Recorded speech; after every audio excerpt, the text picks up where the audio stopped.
Queridos hermanos y hermanas, continuamos meditando sobre algunas parábolas del Evangelio que nos ofrecen la oportunidad de cambiar de perspectiva y abrirnos a la esperanza.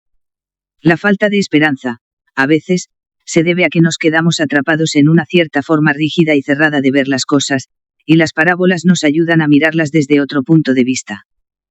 Hoy me gustaría hablarles de una persona experta, preparada, un doctor en la ley, que sin embargo necesita cambiar de perspectiva, porque está concentrado en sí mismo y no se da cuenta de los demás. Ver Lucas 10, 25 a 37.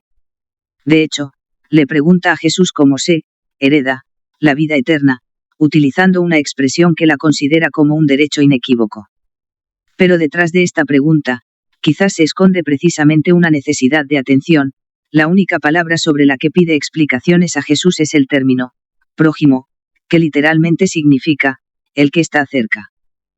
Por eso, Jesús cuenta una parábola que es un camino para transformar esa pregunta, para pasar del ¿quién me quiere? Al ¿quién ha querido? La primera es una pregunta inmadura, la segunda es la pregunta del adulto que ha comprendido el sentido de su vida. La primera pregunta es la que pronunciamos cuando nos situamos en un rincón y esperamos, la segunda es la que nos impulsa a ponernos en camino. La parábola que cuenta Jesús tiene, de hecho, como escenario un camino, y es un camino difícil y áspero, como la vida. Es el camino que recorre un hombre que baja de Jerusalén, la ciudad en la montaña, a Jericó, la ciudad bajo el nivel del mar. Es una imagen que ya presagia lo que podría ocurrir. Efectivamente, sucede que ese hombre es asaltado, golpeado, despojado y abandonado medio muerto. Es la experiencia que se vive cuando las situaciones, las personas, a veces incluso aquellos en quienes hemos confiado, nos quitan todo y nos dejan tirados. Pero la vida está hecha de encuentros, y en estos encuentros nos revelamos tal y como somos. Nos encontramos frente al otro, frente a su fragilidad y su debilidad, y podemos decidir qué hacer, cuidar de él o hacer como si nada. Un sacerdote y un levita bajan por ese mismo camino. Son personas que prestan servicio en el templo de Jerusalén, que viven en el espacio sagrado. Sin embargo, la práctica del culto no lleva automáticamente a ser compasivos. De hecho, antes que una cuestión religiosa, la compasión es una cuestión de humanidad. Antes de ser creyentes, estamos llamados a ser humanos. Podemos imaginar que, después de haber permanecido mucho tiempo en Jerusalén, aquel sacerdote y aquel levita tienen prisa por volver a casa. Es precisamente la prisa, tan presente en nuestra vida, la que muchas veces nos impide sentir compasión. Quien piensa que su viaje debe tener la prioridad, no está dispuesto a detenerse por otro.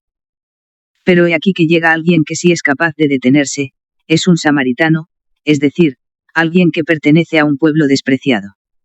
En su caso, el texto no precisa la dirección, sino que solo dice que estaba de viaje.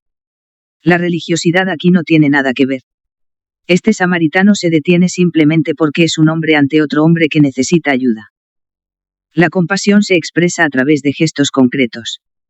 El evangelista Lucas se detiene en las acciones del samaritano, al que llamamos bueno, pero que en el texto es simplemente una persona.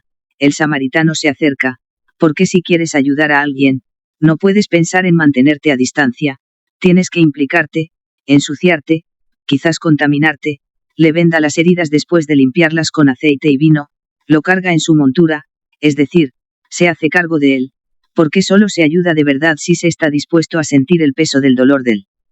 Otro, lo lleva a una posada donde gasta su dinero, 2 denarios, más o menos 2 días de trabajo, y se compromete a volver y si es necesario, a pagar más, porque el otro no es un paquete que hay que entregar, sino alguien que hay que cuidar. Queridos hermanos y hermanas, ¿cuándo seremos capaces nosotros también de interrumpir nuestro viaje y tener compasión?